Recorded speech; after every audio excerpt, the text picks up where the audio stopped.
Now, the days might be running into each other, okay? But I recognize a weekend when I see it. Let's get into it. Give me your wig. Give me your wigs. You don't know what to do with it. Give me your.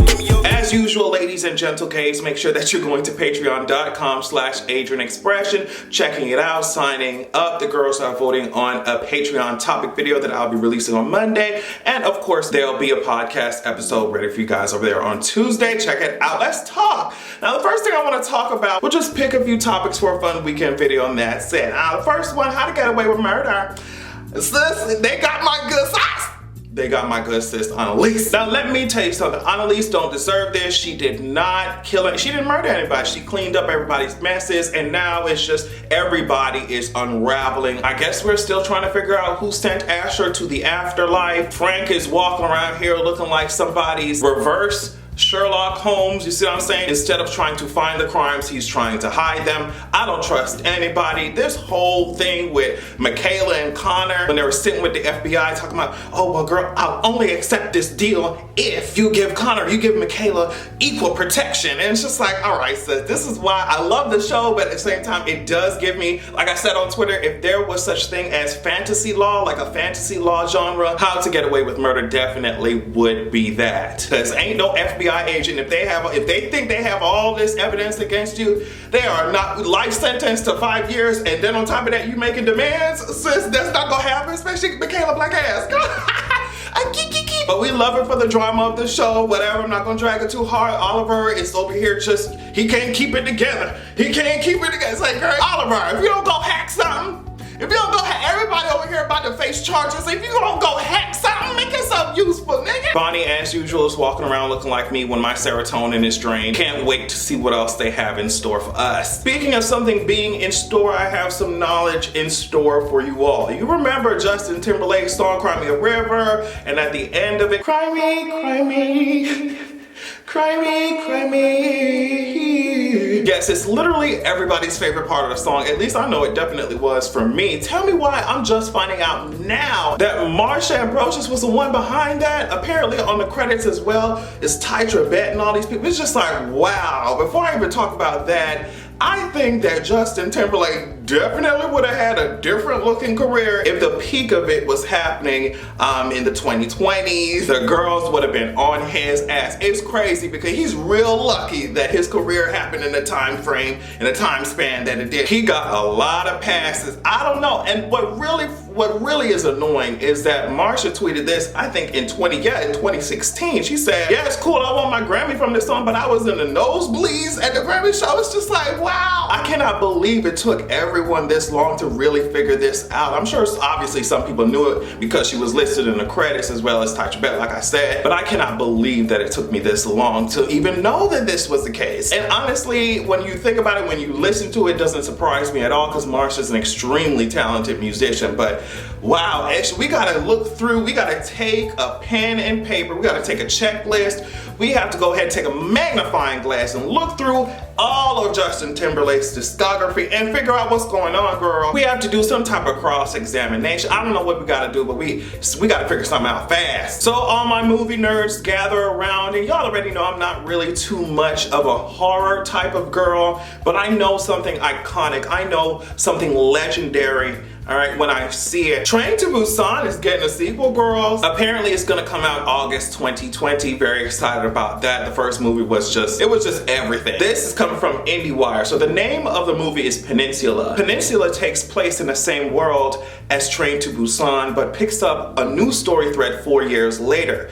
Gang Dong-won stars as former soldier who managed to escape zombie-infested South Korea. The zombie virus has collapsed. The government has basically turned South Korea into a countrywide slum. The soldier has to go back into South Korea to retrieve something valuable, but he meets people who are non-infected and the story unfolds from there. The director, Yoon Sung-ho, said the scale of Peninsula can't compare to Train to Busan. It makes it look like an independent film. Train to Busan was a high concept film shot in narrow spaces, whereas Peninsula has a much wider scope of movement. We are definitely going to be tuning in. Train to Busan, the original, the movie, left my soul just shaking and quaking after I finished watching it. Definitely love to see that. Speaking of something else that we love to see the fact that Normani's up here just taking pictures. Nothing crazy, just the fact that Normani's out here trying to distract us from the fact that we still don't have this album from the good sis. Let me tell you something. It's cool. Coronavirus got everybody locked up in their houses. What needs to happen, Normani, is that your ass be locked up in some type of studio so that we can receive the music that we so desperately need, okay? And speaking of music, my birthday is coming up. That's all I'll say about that. Take that for how you will, take that how you want it. My birthday's in the middle of the month. I've been talking about new music. Moving right along, moving to Lil Nas. And this is just a quick mention as well. Lil Nas was on the cover of the Guardian's Weekend magazine. Anytime it comes to a gay black man winning all the time and doing it flawlessly, I had to go ahead and shout it on out. Since we're on the topic of the music industry, NeNe Leakes released this, I don't even know if it's a diss track or anything. I guess we're wandering into the realm of reality TV. And excuse my ignorance because I don't watch any of it, but I could not help but discuss the fact that NeNe came out with this song called Come On and Get This, or Come Get This, or something like this. Come on and get this. Come on and get this. It's just I don't know if she's trying to get some dance challenges started, which is something I think I would want to do too. I would love to see y'all do it. Well, we'll talk about that a little bit later. But I don't know if she's trying to get some dance challenges started. And as much as I was poking fun at the song online, I think that pretty soon the girls are gonna they're gonna come on and get this. They're gonna be shaking their ass in front of the counter while their smartphone records them for TikTok. So it's a lot of things coming out left field. A diss track or a single, a rap single from NeNe is definitely not something that I expected to hear at all. They were putting this song over videos of NeNe dancing at Dancing with the Stars, and they said that sis is gonna perform this shit at the VMAs and the Grammys and stuff. I'm just really trying to hold myself in from screaming and laughing so hard that I disturbed my neighbors. Sis, good luck. NeNe, we want a music video. We want a music video, sis. Come on and get this.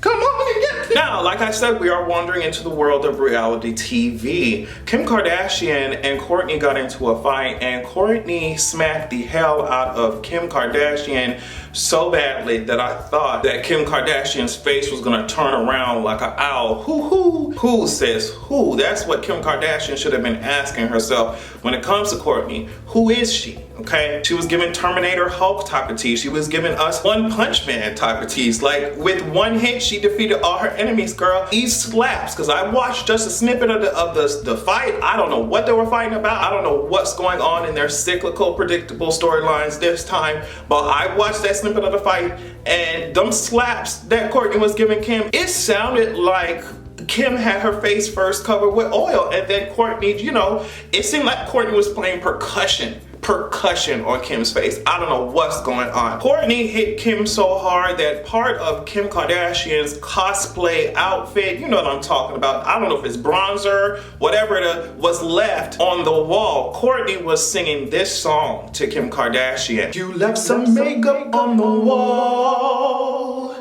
I know you wonder why I hit that hard. I gave your dumb ass some real ugly scars. Cut my check from the show and I'll depart. Anyway, moving to things that make less sense. Governor Kemp. Of course, he authorized the whole state of Georgia shelter-in-place order. But then I'm reading some headlines that said Governor Kemp says he just recently learned that asymptomatic people could transmit the coronavirus. He said, we didn't know that until the last 24 hours. Keep in mind that the CDC, who by the way says that Americans should be wearing masks wherever they go now. It's just crazy. I'm just like, girl, where are we gonna find them? But keep in mind that the CDC is literally in Atlanta, and he's the governor of Georgia is talking about, girl, we didn't know that asymptomatic people it's just, it's really frustrating. The common citizen knows that asymptomatic people can carry. How do you as a whole governor. The whole office didn't know. Nobody pulled your dumb ass to the side and told you. It's just like, but the way that this is going, the curve is not going to be flattened. There's not going to be no curve. It's going to be a straight vertical line, okay? Absolute value bar tees. Get Governor Kemp's uninformed ass out of here. Get Jared Kushner's uninformed, unqualified ass completely out of here. Don't understand why he ain't passed no background checks with the FBI and the CIA and all that, why he failed them, and still is up here addressing the nation from White House press conferences. It's actually ridiculous. So with all this talk of Jeff Bezos' donation, a huge donation, $100 million and all this, I want us to revisit Chris Smalls. Chris Smalls is a management assistant at the Staten Island warehouse, Amazon warehouse, who organized the strike to call attention to the lack of protections for warehouse workers.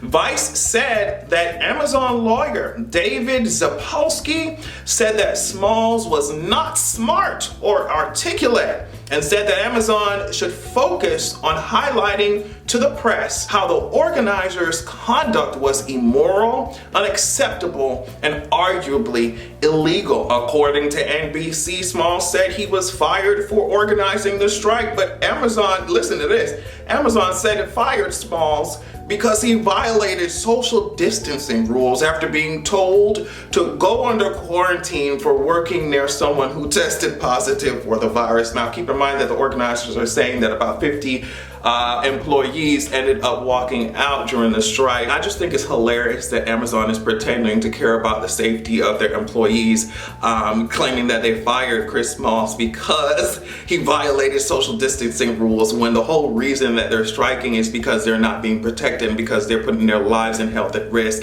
and the company seems to not give a fuck about it. So while everyone is jacking Bezos off and licking his boots because he gave away money that already rightfully belongs to all of the workers that have spent hours and hours of their lives at that company for slave wages, I want us to remember what he's actually, like, what the company's actually doing to their actual employees. You giving away all this money and you still, it's like you hiring lawyers and firing workers instead of just investing in which you have more than enough capital to do, investing in the people who make you profit and making sure that they're comfortable and then they're safe. I don't understand why and I don't want to rant for too much longer about this, but I don't understand why people can't see that if you're a leader and you're a leader of a company, whatever it is, and your team members, your employees see that you don't give a fuck about them, there ain't gonna be no morale, the workplace culture is gonna be horrible, and they're gonna be tearing your company up when it comes to a PR standpoint. I don't understand. Just give them what the fuck they want. They're not even asking for a whole lot of stuff. It's just bare, like, basic necessities type of shit that they don't have, they should have had before. I don't understand why it's so complicated, but whatever. Keep giving to these pantries and stuff. People can eat, but it's like, goddamn, what about your workers, though? But yeah, okay, I'm done running my mouth. Make sure that you guys protect yourselves, stay safe, stay home as much as you can. I know that everybody does not have that luxury. I love you all so much. Make sure you check out my Patreon, patreon.com/AdrianExpression, and also make sure that you have a good goddamn evening. Period.